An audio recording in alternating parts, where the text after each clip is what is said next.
Assalamualaikum warahmatullahi wabarakatuh. Alhamdulillahirabbil alamin wassalatu wassalamu ala asyrafil anbiya'i wal mursalin wa ala alihi wa ashabihi ajma'in amma ba'du.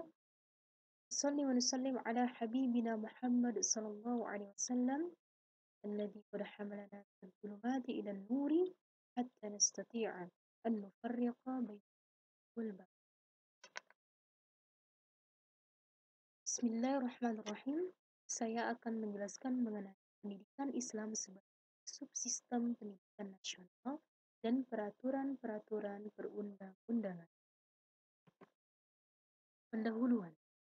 Pendidikan Islam menjadi subsistem pendidikan nasional, maka dari itu, agar tidak tereliminasi, maka lembaga pendidikan Islam harus segera memperbaiki dan memposisikan diri pada semangat perubahan yang sesuai dengan perkembangan di era globalisasi seperti sekarang ini. Secara umum, pendidikan Islam memiliki beberapa problem internal, maka dari itu perlu bagi sekolah-sekolah madrasah untuk lebih semangat dalam memperbaiki sistem sehingga pendidikan Islam dapat menjalankan tugas khususnya, sehingga nantinya dapat tercapai tujuan pendidikan efektif dan efisien. Pendidikan nasional merupakan sistem pendidikan yang tumbuh dan berkembang serta berakar pada budaya bangsa Indonesia itu sendiri. Setelah merdeka, sesuai dengan pasal 31 ayat 2 Undang-Undang Dasar 1945 disebutkan bahwa pemerintahan mengusahakan dan menyelenggarakan suatu sistem pengajaran nasional yang diatur dengan undang-undang. Jauh sebelum pemerintahan membuat sekolah bagi masyarakat Indonesia yang sebagian besar mayoritas penduduknya beragama Muslim, maka sudah pernah didiskusikan oleh pemuka agama agar pemerintah dapat juga mempertahankan pendidikan Islam dan terus melakukan perhatian khusus pada pendidikan asli seperti madrasah dan juga pesantren. Akan tetapi, pemerintahan merasa bahwa pendidikan asli tersebut memiliki beberapa kekurangan yang sulit untuk diperbaiki, terlalu jelek untuk dikembangkan, alhasil usulan tersebut menjadi terabaikan. Dan rumusan itu menjadi berpihak kepada sekolah-sekolah yang diselenggarakan oleh pihak Zending yang bentuk pendidikannya seperti pendidikan yang ada pada sekarang ini. Sehingga menimbulkan suatu rasa ketidakpuasan dengan keputusan pemerintah. Maka, demi menenangkan pengusul, maka pemerintah mendirikan beberapa lembaga pendidikan Islam. Ingat bahwa mayoritas penduduk di Indonesia adalah Muslim. Namun, lembaga yang didirikan tersebut merupakan pendidikan Islam modern yang memiliki sistem pengajaran liberal.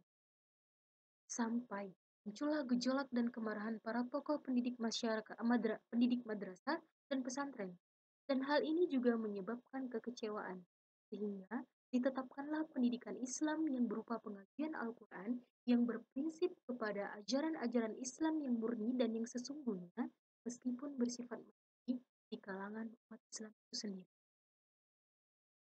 Maka sejak itu, terjadilah dua sistem pendidikan, yaitu yang pertama, sistem pendidikan yang berbasis liberal yang didirikan oleh warisan dari kolonial Belanda.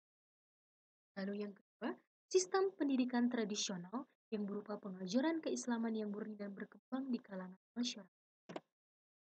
Pendidikan Islam sebagai subsistem pendidikan nasional.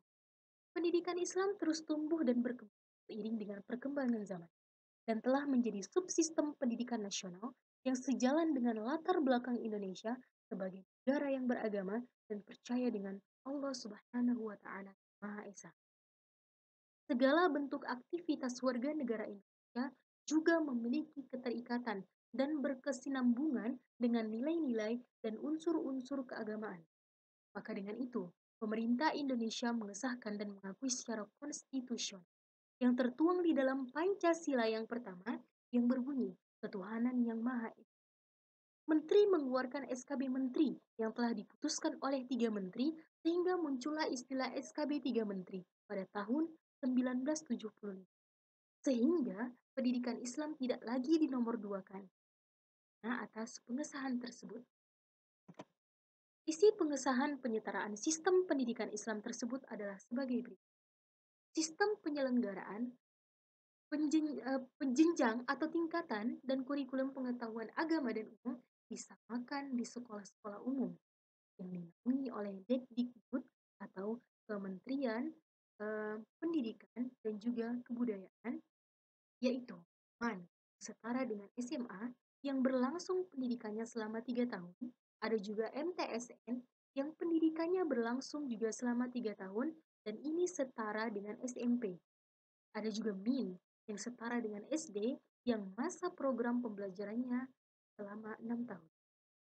Lalu juga ada pada tahun 1984 keluar lagi SKB 2 Menteri nomor 299 dan nomor 45 tahun 1984 tentang pembakuan kurikulum sekolah umum dan kurikulum. Namun lagi-lagi dengan ini banyak tokoh agama yang merasakan ketidakpuasan. Kenapa?